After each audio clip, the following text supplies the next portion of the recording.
В Хандыге прошла встреча ветеранов боевых действий с представителями местной власти, работниками социальной службы. На встрече обсудили вопросы предоставления жилья, льгот на социальные услуги. Продолжит Нина Ханарова. В праздничные дни в Хандыге состоялась встреча ветеранов боевых действий в горячих точках с представителями власти, работниками социальной защиты населения, пенсионного фонда, здравоохранения, архитектуры и строительства, юридической службы района.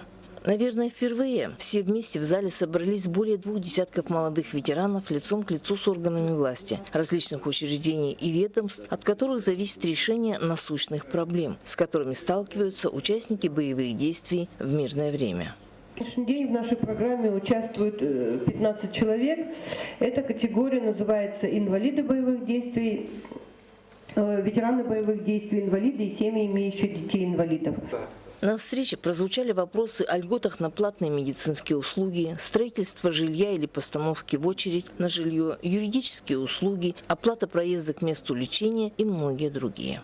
Глава администрации муниципального района заверил о готовности к диалогу и посильной помощи ребятам в мирное время, исполнившим свой воинский долг перед Отечеством. Все участники получили памятные книги об участниках Великой Отечественной войны, земляках тампонцев, а затем приняли участие в соревнованиях. Нина Ханарова, НВК Саха, Тампонский район.